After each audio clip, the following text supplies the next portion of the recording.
بسم اللہ الرحمن الرحیم۔ حضرت عائشہ صدیقہ رضی اللہ تعالیٰ عنہ فرماتی ہیں، میں اللہ کے رسول صلی اللہ علیہ وآلہ وسلم کے ساتھ ایک ہی برتن سے غسل کیا کرتی تھی۔ آپ صلی اللہ علیہ وآلہ وسلم مجھ پر سبقت فرماتے تو میں کہتی مجھے بھی پانی دے دیجیے۔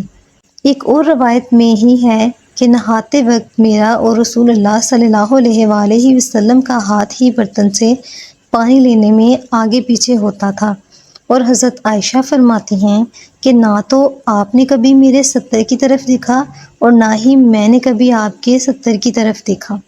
میاں بیوی کے تعلق سے کچھ ایسے مسائل ہیں جن کا جاننا انتہائی ضروری ہے، مگر ہماری اکثریت اس سے لا علم ہے، کیونکہ دینی کتب ہم پڑھتے نہیں ہیں اور عالم دین سے پوچھنے میں شرم آتی ہے۔ اللہ حق بات سے نہیں شرماتا، اور حق بات کو قرآن کریم میں کھول کھول کر بیان کیا گیا ہے۔ میاں بیوی ایک ساتھ غسل کر سکتے ہیں، ان کے لیے ایک دوسرے کے سارے بدن کو دیکھنا جائز ہے، شرعاً ممانعت نہیں ہے۔ البتہ شرمگاہ کی طرف دیکھنا خلاف ادب اور ناپسندیدہ ہے۔ خاص جماع کے وقت بات کرنا مکروہ ہے، اس سے بچے کے توتلے ہونے کا خطرہ ہوتا ہے۔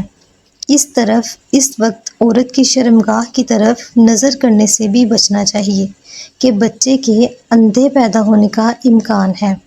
بالکل برہنہ ہو کر بھی نہ کرے، ورنہ بچے کے بے حیا ہونے کا اندیشہ ہے۔ حضرت عائشہ نے عرض کیا، یا رسول اللہ، بہت سا ثواب مل گیا، مردوں کے بارے میں بھی ارشاد فرمائیے۔ یہ سن کر حضور مسکرائے اور فرمایا، مرد عورت کا ہاتھ پکڑ کر مانوس کرتا ہے تو اس کے لیے ایک نیکی لکھ دی جاتی ہے۔ جو مرد پیار سے اپنی عورت کے گلے میں بازو ڈالتا ہے، اس کے حق میں 10 نیکیاں لکھی جاتی ہیں۔ جب وہ عورت سے مباشرت کرتا ہے، دنیا معافیہ سے افضل ہوتا ہے۔ جب غسل کرتا ہے تو بدن کے جس بال پر سے پانی گزرتا ہے، اس کے لیے ہر بال کے بدلے میں ایک نیکی لکھی جاتی ہے اور ایک گناہ معاف ہو جاتا ہے۔ بیوی وہ ہے جو سونے کے کمرے میں اپنے حسن و جمال اور بستر میں خاوند کے ساتھ خوبصورت اور طور اتوار سے اپنے پیار کے جادو میں جکڑے، اس کے مقصد پر نگاہ رکھے اور غور کرے کہ اس کا خاوند کیا چاہتا ہے، اور پھر اس کی پسند سے بھی بہتر انداز میں اپنے آپ کو اس کے سپرد کر دے، نرم گفتگو کرے اور اس کی رغبتوں اور چاہتوں کو پورا کرتے ہوئے اسے سیر کر دے۔ کبھی بھی اس کے بستر پر جانے سے مت روکے۔ اگر وہ اس کے ساتھ مقاربت کا خواہش مند ہے تو قطعاً نافرمانی نہ کرے، کیونکہ اللہ رب العزت کے ہاں یہ بہت بڑا گناہ ہے۔ جب شوہر بیوی کو اپنا طبی تقاضا پورا کرنے کے لیے بلائے تو بیوی انکار نہ کرے۔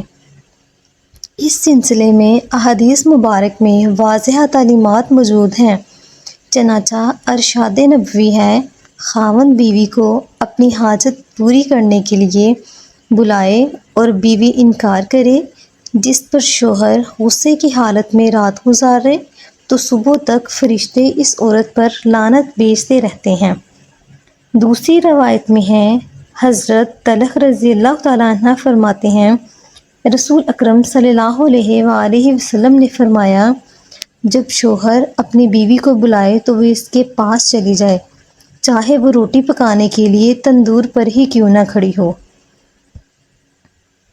حضرت عمر رضی اللہ تعالیٰ عنہ کے پاس ایک شخص آیا جو گرد و غبار سے اٹا ہوا، بال بکھرے ہوئے، اس کے ساتھ اس کی بیوی بھی تھی، جو کہہ رہی تھی، تھے آئے امیر المؤمنین، میں اس کے لیے نہیں اور نہ ہی یہ میرے لیے ہے۔ یہ عورت اپنے شوہر سے نفرت کرتی ہے، اس لیے آپ نے اس کے شوہر کو حکم دیا کہ وہ غسل کرے اور اپنے سر کے بال ترشوائے اور ناخن کترے۔ جب شوہر فارغ ہو کر آیا تو آپ نے کہا، اپنی بیوی کے سامنے جاؤ۔ بیوی نے دیکھا تو دم بخود رہ گئی اور نہ پہچاننے کی وجہ سے پیچھے ہٹنے لگی۔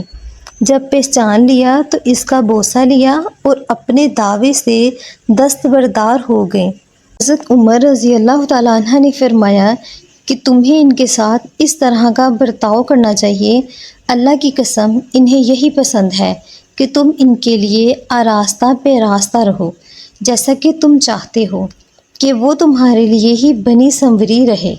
حضرت سیدنا امام غزالی رحمۃ اللہ علیہ فرماتے ہیں، جمع کرنا جنت کی لذتوں میں سے ایک لذت ہے۔